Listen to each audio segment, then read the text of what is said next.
We were married for 42 years, and for most of that time, people thought we had a good marriage. We never screamed at each other. We never cheated. We paid the bills. We raised our children. We showed up to family events together. From the outside, everything looked fine. But that's the problem with quiet marriages. They don't look broken. They just slowly fade. I didn't realize it at first. That's the part that still hurts the most. There was no single argument, no dramatic moment, no clear point where things went wrong. Just small distances that kept growing. At some point, we stopped talking about anything real. Not because we were angry, but because we were tired.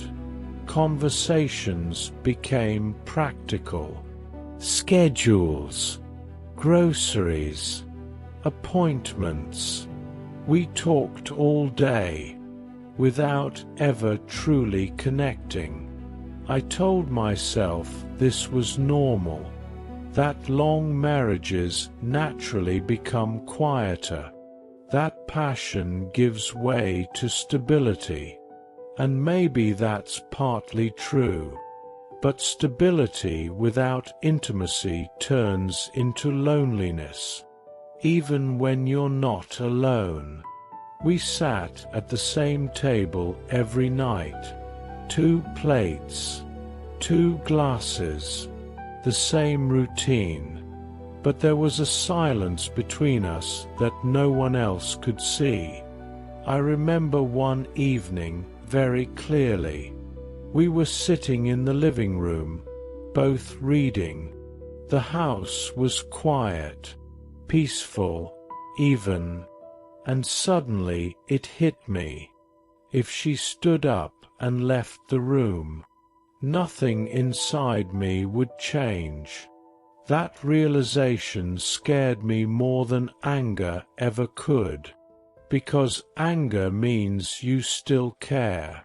Indifference means something else entirely.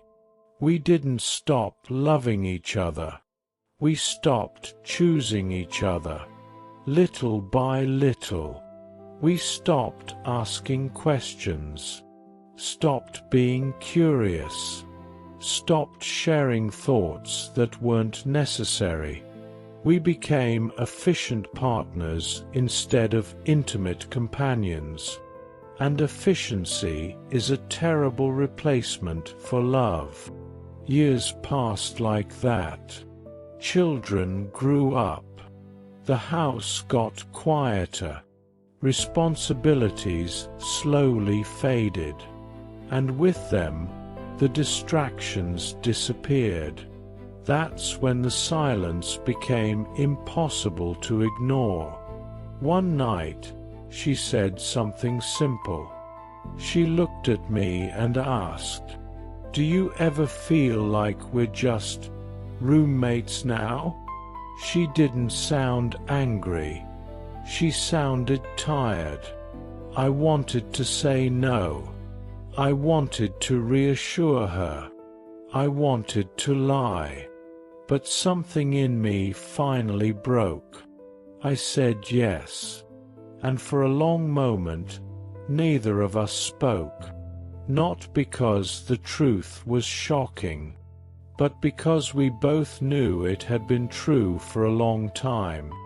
That was the night I understood something most people never do. Marriages don't fail because of big betrayals. They fail because of small neglects, because of conversations postponed, affection delayed, presence replaced by routine.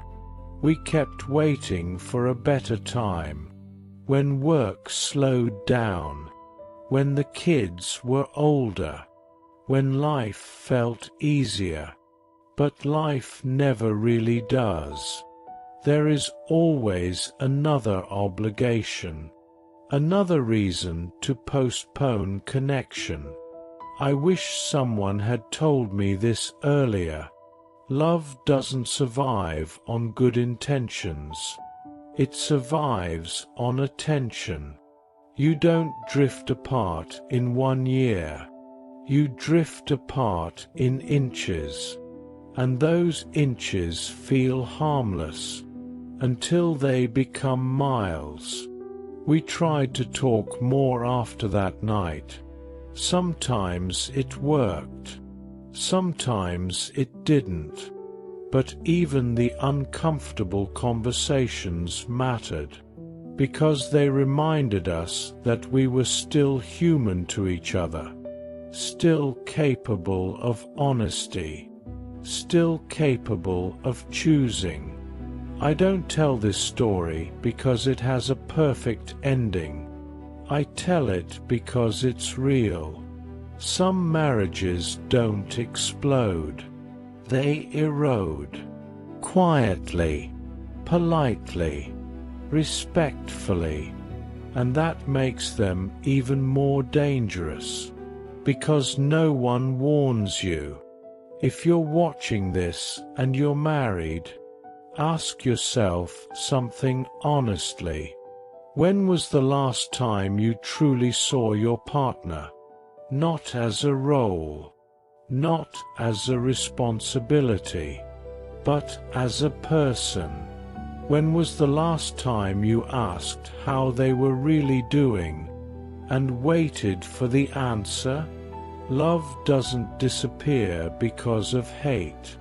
It disappears because of neglect, because being present takes effort, and effort feels exhausting when life is full.